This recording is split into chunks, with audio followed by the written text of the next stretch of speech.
고은에서 70대 노동자가 일하다 기계에 끼어 숨졌습니다. 노동당국은 충북의 첫 중대재해처벌법 적용 대상으로 보고 조사에 착수했습니다.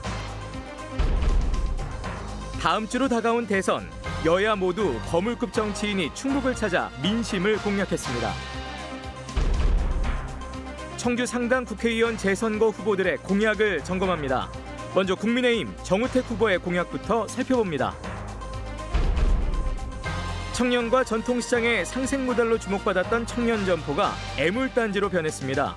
임대료 갈등까지 불거졌습니다. 네, 시청자 여러분 안녕하십니까? 계속해서 MBC 뉴스데스크 충북입니다. 먼저 충청북도가 발표한 오늘 코로나19 발생 현황입니다. 신규 환자는 모두 2,903명입니다. 지역별로는 청주 1,316명, 충주 538명, 제천 209명, 단양 58명, 음성군 226명, 괴산 55명, 진천 297명, 증평 10명, 보은 33명, 옥천 101명, 그리고 영동 60명입니다. 이로써 충북의 누적 환자 수는 7만 1,409명, 누적 사망자 수는 162명입니다.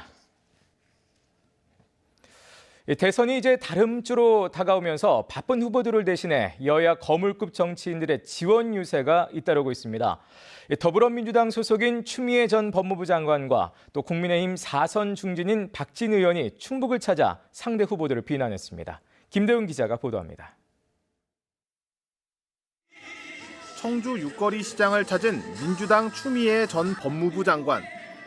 검찰총장 출신 국민의힘 윤석열 후보를 비난하는데 유세 시간의 대부분을 할애했습니다. 대장동 사업이 윤석열 게이트이며 본인과 부인, 장모의 비리를 감추기 위해 검찰총장에 눌러앉아 있었다고 주장했습니다. 또 자신이 법무부 장관일 때 신천지 압수수색을 지시했는데 당시 검찰총장이던 윤 후보가 거부한 것이라고 맹 비난했습니다. 윤석열 후보가 대통령이 된다면 검찰 권력을 통해서 전 국토를 그들 기득권 세력 먹잇감으로 만들어버릴 것입니다. 여러분이 막아주십시오. 국민의힘에서는 4선 중진인 박진 의원이 나섰습니다. 엄태영 의원과 함께 제천 단양 지역을 돌며 유세를 펼쳤습니다. 윤석열 후보가 사람에 충성하지 않고 국민에 충성하는 후보라면서 지지를 호소했습니다. 민주당 이재명 후보를 두고는 말이 자꾸 바뀌어 믿을 수 없는 사람, 원칙이 없고 인기 영합주의만 있는 사람이라고 비난했습니다. 지금 여당 후보 국민을 무서워합니까? 국민은 안정이 없고 오로지 권력과 표를 찾아가는 그런 후보 대통령 자격 있습니까, 여러분? 민주당에서는 정세균 전 국무총리, 국민의힘에서는 김기현 원내대표 등 거물급 정치인들이 잇따라 충북을 방문할 예정입니다. 거대 양당에 비해 상대적으로 조직력이 약한 정의당과 국민의당은 지원 유세 없이 고군분투하고 있습니다. 조만간 심상정 안철수 후보가 직접 충북을 방문해 지지를 호소할 예정입니다. MBC 뉴스 김대웅입니다.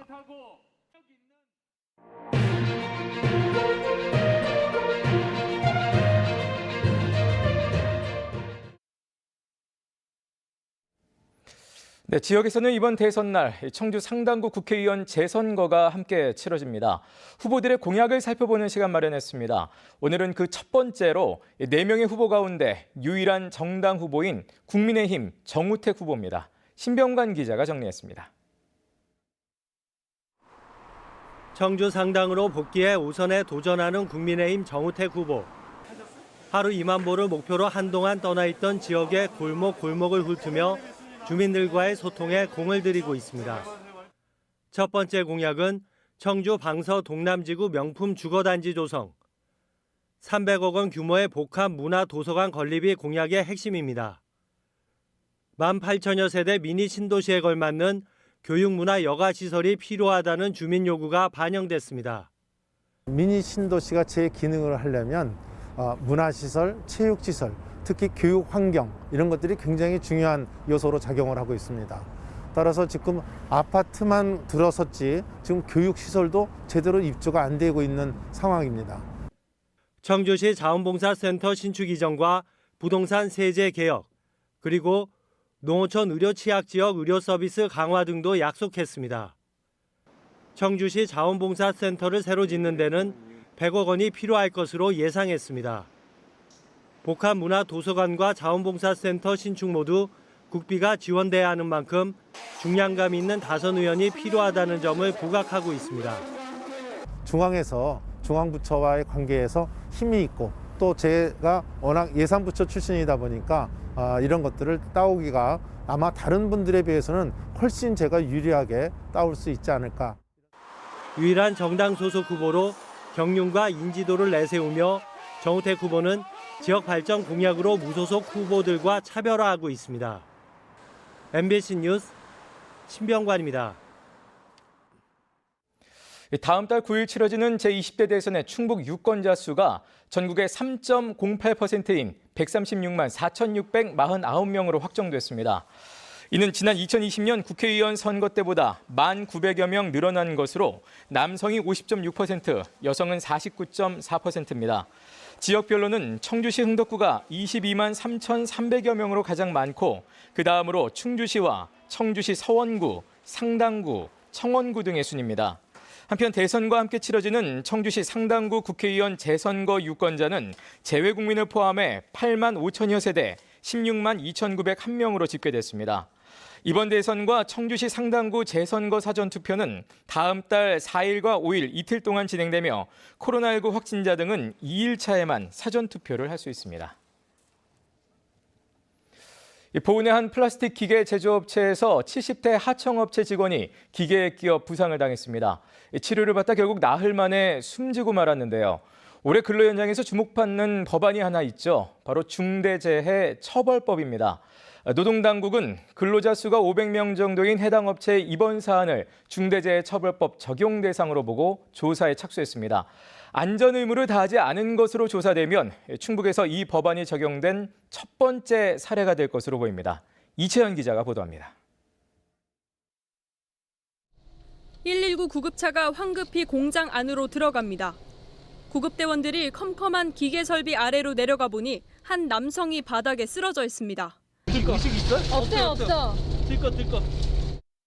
급히 심폐소생술과 응급처치를 시도하고 구급차 안에서도 인공호흡기로 산소를 계속 주입합니다. 지난 24일 저녁 7시쯤 보은군의 한 플라스틱 기계 제조업체에서 70대 하청업체 노동자 박모 씨가 기계에 끼었습니다. 의식은 없으신 상태였고 무슨 탈삭이라는 기계가 있는데 조립하러 내려가셨는데 순간적으로 기계의 머리가 플라스틱 제품 제조 과정에서 금속 틀에 묻은 이물질을 제거하는 5톤짜리 기계가 고장나 수리를 마치고 원래대로 끼워 넣다 변을 당한 겁니다. 박 씨는 30여 분 만에 청주의 한 중증 외상센터로 옮겨졌지만 사고 나흘 만에 끝내 숨졌습니다. 15년간 관련 근무 경력이 있는 베테랑 직원에다 당시 원청 직원 등 3명과 함께 작업하고 있었지만 참변을 막지 못했습니다. 사고 직후 해당 공정에 대해 작업 중지 명령을 내린 고용노동부는 오늘 현장 조사를 벌여 박 씨의 계약 문서와 근무일지 등을 확보한 것으로 전해졌습니다. 특히 사고가 난 공장은 근로자 수가 500명 정도로 사망사고가 나면 업체 대표까지 책임을 물을 수 있는 중대재해처벌법 적용 대상입니다. 지금 조사 중이라서 안전관리체계 구축이 되어 있는지 명확하게 그런 거 봐야 돼요. 중대재해처벌법은 하청 근로자에 대한 안전보건 확보 의무를 원청에 부여하고 있는 만큼 원청의 관리 책임을 따져본다는 계획입니다. 구체적으로는 위험 요소를 사전에 점검하고 확인했는지, 안전관리 전문 인력을 배치했는지 등이 핵심 내용입니다. 수사 결과에 따라 중대재해처벌법 위반 사항이 드러나면 충북에선 첫 사례가 됩니다. 한편 원청 측은 자체 조사에서 하청업체의 다른 직원이 기계를 잘못 조작해 사고가 난 것으로 파악했다며 안전모 착용 등 안전관리 절차는 지켰다고 밝혔습니다. MBC 뉴스 이채연입니다. 청년 창업으로 전통시장을 살리겠다며 점포를 무상 제공하는 청년 창업 특화구역이 한때 전통시장마다 생긴 바 있습니다. 허나 청주해안시장에서는 청년 점포가 들어선 지 6년이 지났는데요. 현재는 임대료 갈등에 휩싸여 있습니다. 자세한 내용 김은초 기자가 보도합니다. 2016년 청주시가 조성해 상인회 운영을 맡긴 북부시장 청년 창업 특화구역. 만 39살 이하 청년들이 무상으로 입점할 수 있는 점포가 한때 11개까지 늘었습니다. 하지만 6년이 지난 지금 문을 연 점포는 4곳. 이마저도 실제 청년이 운영하는 건 한 집뿐입니다. 문제는 빈 점포에 일반 상인들을 들이기 시작하면서 임대료 갈등이 생겼습니다. 지난해 말 상인회가 돌연 청년 점포 운영자에게까지 월 15만 원씩 임대료를 내라고 통보했습니다. 건축물 사용료만 내고 들어오라고 해서 저희가 계약하고 들어왔는데요. 근데 지금 무조건 저희랑 조율 없이 나가라고 하는 상황이라. 상인회 측은 청년 점포를 향한 다른 상인들의 불만이 많아 어쩔 수 없는 조치라는 입장입니다. 빈 점포에 청년이 아닌 일반 상인들까지 입점한 뒤부터 형평성 문제가 제기됐기 때문입니다. 상인들이 원하는 게 저기 얘기하는 게 다 그거예요. 돈을 안 받으니까 두세 칸 쓰면서 문 닫고 깜깜하게 만들고 시장에 피해를 준다. 청년 점포 소유권을 갖고 있는 청주시는 사실상 손을 놓고 있습니다. 저희는 일단은 상인회에서 하는 거를 지켜보는 상황이에요. 해결이 안 되고 있는데 그쪽에 다 맡기고 계신 상황이잖아요. 해결이 될 거라고 믿고 있거든요. 원래 무상 제공 아니었냐는 청년 점포 운영자와 이제는 임대료를 내라는 상인회의 갈등. 청년과 전통시장의 상생 모델이라며 청주시가 1억 원 넘게 들여 조성한 사업이 무관심 속에 애물단지로 전락했습니다. MBC 뉴스 김은초입니다. 제천 대원대가 신입생 정원을 채우지 못하고도 다 채운 것처럼 허위로 서류를 꾸몄다가 교육부에 감사 결과 적발됐습니다. 교육부는 대원대학교와 학교법인 민송학원에 대한 회계 부분 감사 결과 지난 2019학년도 입시 모집에서 모집 인원을 채우지 못한 한 학과에서 지원자 19명을 입학시킨 뒤 자퇴한 것처럼 서류를 꾸며 대학 알림이에 충원 정보를 공시했다고 밝혔습니다. 교육부는 또 지인 관계인 지원자에게 연락해 승낙을 얻은 뒤 입학금 4,600여만 원을 대납해 등록 서류를 허위로 꾸민 직원 2명에 대해 중징계하고 충원 정보를 수정하라고 대원대에 통보했습니다. 신입생과 재학생 등의 충원율은 교육부가 국고사업의 평가 기준으로 활용하는 지표로 교육부는 이번 사안이 국고사업과는 관련이 없어 고발하지 않았다고 설명했습니다. 한편 대원대는 감사 결과를 통보받고 사실관계를 파악 중이라고 밝혔습니다. 아프리카 돼지열병에 걸린 야생 멧돼지가 제천과 충주에서 무더기로 발견됐습니다. 충청북도는 지난 23일부터 아프리카 돼지열병에 걸린 멧돼지가 제천시 봉양읍 구항리와 덕산면 월항리에서 7마리가 또 충주시 산청면 석천리에서 1마리가 추가로 발견됐다고 밝혔습니다. 지금까지 충북에서는 단양에서 70건, 제천 38건, 보은과 충주에서 12건씩 발생해 ASF 누적 발생 건수는 130건을 넘었습니다. 아프리카 돼지열병은 치사율 100%에 달하는 동물 감염병으로 충북 양돈 농가에서는 발생하지 않았습니다. 내일부터 충북에서도 지역 맞춤형 미세먼지 예측 정보가 민간에 제공됩니다. 충북보건환경연구원은 매일 아침 8시 30분 연구원 누리집에 진단평가 시스템 1일 현황 게시판을 통해 다음날 오전 6시까지 예상되는 대기질 정보를 특정 시점별로 구분해 공개할 계획입니다.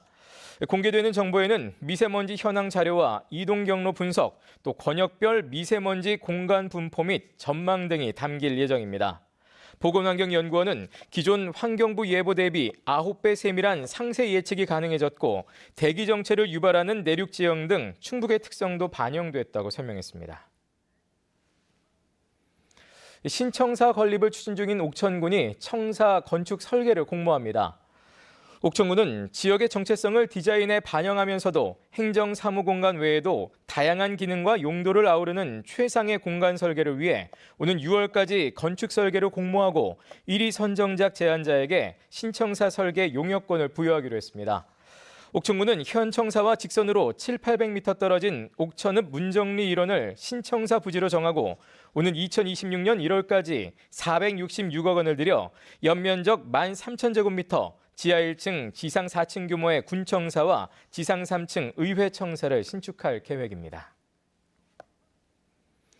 청주시 우암산 순환도로를 보행 둘레길로 바꾸는 우암산 둘레길 조성 사업이 다음 달 착공됩니다. 청주시는 설계 검토가 마무리되는 다음 달 말쯤부터 내년 6월까지 청주 3.1공원 시점에서 청주랜드 사업소에 이르는 4.2km 전 구간에 둘레길을 조성한다고 밝혔습니다. 뉴스를 마칩니다. 고맙습니다.